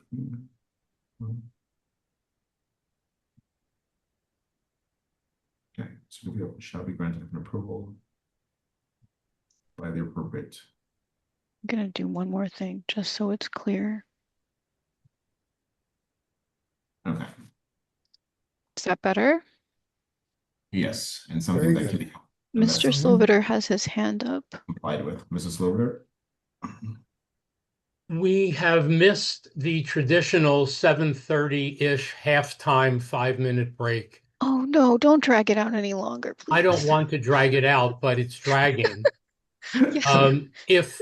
If this is going to last more than about another 15 minutes, could we take the traditional 5-minute halftime? No, because I have to catch the bus. So let's move I- faster. Well, is it possible to move along and be done so our favorite town staffer can make her bus? Yes. Yes, I think we will be done in 15 minutes or less. No, not maybe 10. Right. So I I'm think going. I'm done.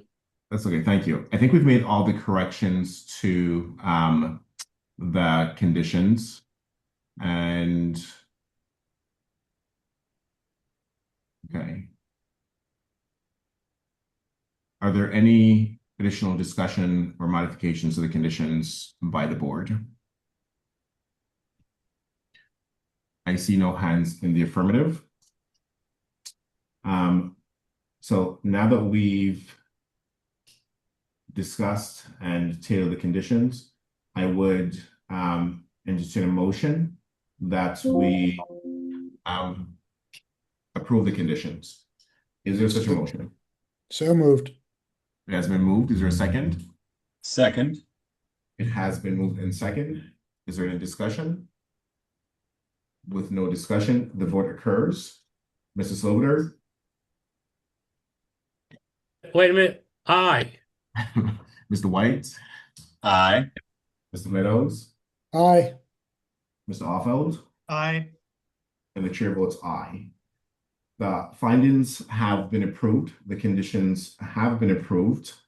I would start with a motion to grant the waivers as requested.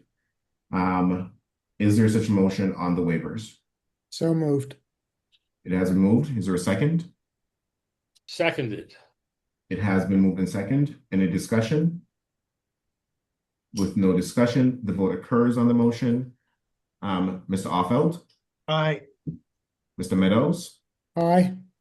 Mr. Slobodar, Aye. Mr. White, Aye. and the chair votes aye. The findings, the conditions, and the waivers have been approved. I will now entertain a motion that we approve the special permit. So moved. It has been moved. Is there a second? Second. It has been moved and second. Is there any discussion? With no discussion, the vote occurs on the motion. Mr. Offeld, Aye. Mr. Meadows, Aye. Mr. Slobodar, Aye. Mr. White, Aye. and the chair votes aye. With a 5-0 vote, ZBA FY 2026-18174 Amethyst Street requesting a special permit under section 3.322 and 3.01. Your special permit has been granted. Congratulations and good luck. Thank you, Mr. Chairman. We really appreciate the board and its dedication to the town, and we look forward to delivering these units for the good of our community. We do too. Thank you so much for your patience with us tonight. I will entertain a motion to not only close the public meeting, but close the public hearing as well on ZBA FY 2026-18174 Amethyst Street. Is there such a motion? So moved. Is there a second? Second. It has been moved and second. Is there any discussion? With no discussion, the vote occurs on the motion. Mr. Offeld, Aye. Mr. Meadows, Aye. Mr. Slobodar, Aye. and Mr. White, Aye. and the chair votes aye. ZBA FY 2026-18174 Amethyst Street, the public hearing and meeting has been closed. And for time purposes, I do not believe we have any other business not anticipated within the last 48 hours. Ms. Williams, is there anyone in the public for any public comment? 1 second. Let me see. Why am I sharing my screen? Hold on. Wrong screen. No, I don't see anyone. With no one in the audience for public comment, and then we'll typically look at our calendar for our next meeting. Yes, very quickly. It's going to be very fast. 174 Amity, we just did. Fantastic. Congratulations.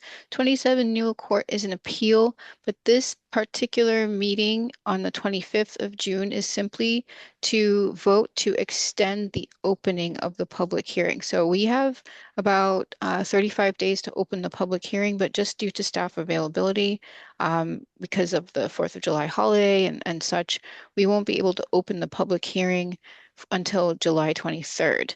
So that's outside of the window of 35 days to open the public hearing, which would have been July 19th. So some staff are traveling, the applicant is traveling. So the applicant is going to fill out a form to say that, you know, he is, how do you say, granting approval or permission or, to extend the opening of the public hearing to July 23rd, and then the chair just needs to sign that form. But the chair will only sign that form until after everyone has voted, and that vote takes place on June 25th. And then the public hearing will actually open officially on July 23rd. And then on the 9th, we have 65 High Street and then 112, 114 North Whitney. So that's where we are for the next 1, 2, 3 scheduled meetings. Thank you very much, Ms. Williams. Mhm. Okay. Can I infer that the June 25th meeting would be very short? I think it's safe to infer that, yes. Thank you. Just making Yeah. sure I heard that right. There's one short question. It should be less than an hour. We hope. We do hope. I Okay. know we're pressed for time, but I'm actually very surprised that this needs a vote to extend the, as opposed Okay, to. so they filed the appeal on May 15th. 35 days from May 15th is July 19th. July 9th would have been too difficult because the building commissioner needs to attend. He's going to be out of town. The applicant needs to attend. I think they're also going to be out of town just because that's the 4th of July week or travel week. The 25th would have been too quickly for us to try to make this work just because we have to run legal ads. You need to have everything duly noticed. And then the 23rd would have been an option, but it falls outside of the window of the 35-day period to open the public hearing. So that's why we need the extension to open the public hearing on July 23rd. But in order to do that, the applicant has to make the formal request. The board has to vote to recognize and approve the request, and then the chair has to sign off on that request. Is that the only item that night? Yes. So all kidding aside, we could convene, establish the meeting. We could all ask Everald not to read the statement. And we could not vote. to read the statement. You not Pardon to read me? the statement. It's your meeting. Chair Henry will not be here. I can, You could do whatever you want. Okay, I mean, not really. okay. So the 25th, I didn't realize that. The Yeah. 25th, Mr. Offeld, we will start at 6 o'clock and you can make a 6:05 dinner reservation. Excellent. Thank you so much. Okay. You're welcome. Jacinta, if you miss your bus, one of us will give you a ride. Okay. Right. I appreciate that. Right. Okay. Yeah. Let's get Jacinta on a bus. Okay. All right. Is that good? Yes, I will All entertain right. a motion to adjourn ZBA's meeting for June 11th, 2026. Is there such a motion? So moved. It has been moved and second. The motion is not debatable. It requires a roll call vote. Mr. Offeld, Aye. Mr. Meadows, Aye. Mr. Sloviter, Well, ask Mr. White first, please. Mr. White. Aye. Okay, then I can vote against adjourning and it can still pass, right? Yes, you No, can. I'm voting yes. And the chair votes aye. Thank you all for your service. We are adjourned. Good night, everyone. Bye. Get that Good bus, night. baby. Run.